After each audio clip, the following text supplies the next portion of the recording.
एक बात अपने जीवन में सदा उतार करें। घर में अगर तुलसी का क्यारा है तो तुलसी महारानी हमें ये बता देती है कि हमारे घर में सुख आने वाला है कि दुख आने वाला है। जैसे शनि अपना प्रकोप दे रहा है या शनि उतर रहा है, ये किसी से पूछने की जरूरत नहीं पड़ती, अपने आप मालूम पड़ जाता है। कैसे? शनि कथा अगर आपने सुनी हो तो उसमें व्याख्यान आता है शनि कथा में, पांवों की चप्पल बार बार टूट रही हो, कमर से नीचे जो वस्त्र पहने हो वो फट रहे हो, कहीं पजामा है, धोती है, आदि वस्त्र हैं, कपड़े हैं, वो अपने आप फट, आज के जमाने में तो फटे फटाए पहनते हैं लोग फैशन, उसकी गारंटी नहीं है, उसका हम वर्णन नहीं कर, हम जब पहनते हम समझ जाते हैं तो शनि तो ऑलरेडी लगा ही हुआ। जब उनका घुटना घुटनी सब फटा हुआ दिखता है तो उसमें लग जाता है कि शनि पहले से लग गया बापड़ा, उनके पहने से तो मालूम पड़े। शनि का नियम है, शनि कथा कहती है पांव की चप्पल बार बार टूट रही हो, घिस गई हो, बद्दी टूट रही हो, कुछ कर रही हो, और अगर कमर से नीचे जो वस्त्र पहने हो वो अपने आप फट रहे हो, समझ लेना कि शनि पांव से प्रवेश कर रहा, मतलब अपनी प्रखरता शनि दिखा रहा।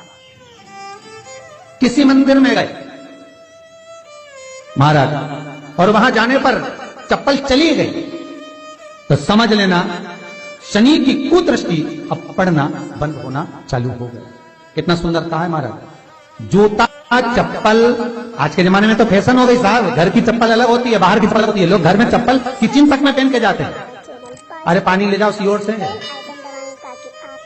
रसोई घर में लोग चप्पल पहन कर जाते हैं, जहां भगवान का प्रसाद बन रहा है, जहां अन्नपूर्णा निवास कर रही है, और पूछो तो किचन की चप्पल है तो माथे पे रख लो। तुम अपनी मां को जरूर देखना है एक बार, वो बूढ़ी मां कितनी बार किचन में चप्पल पहन कर गई, मुझे जरूर फोन कर बताना। बूढ़ी मां रसोई घर में आज भी बिना चप्पल के जाती है, और बहुओं की कहीं एड़ी नहीं फट जाए, ठंड नहीं बैठ जाए, इसलिए ये रसोई घर तक में चप्पल पहन कर जाती है। सूर्य नारायण की कथा पढ़ना, शनि महाराज की कथा पढ़ना और गरुड़ पुराण की कथा पढ़ना, जिन जिन कथाओं का हम व्याख्यान करें उसको पढ़ना जरूर हो। क्या लिखा है? घर के अंदर जब चप्पल जाती है, रोग, बीमारी, कष्ट, तकलीफ चालू हो जाती है। तुमने चप्पल क्यों पहनी? ठंड नहीं बैठ जाए, रोग नहीं बैठ जाए।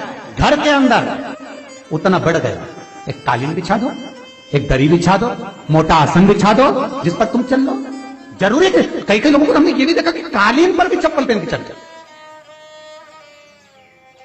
और ब्राह्मणों को भोजन परोस रहा है, गुरुजन को भोजन परोस रहा है, ठाकुर जी की थाली बना रहा है, ठाकुर जी का थाल लगा रहा है, तो भी चप्पल है पांव।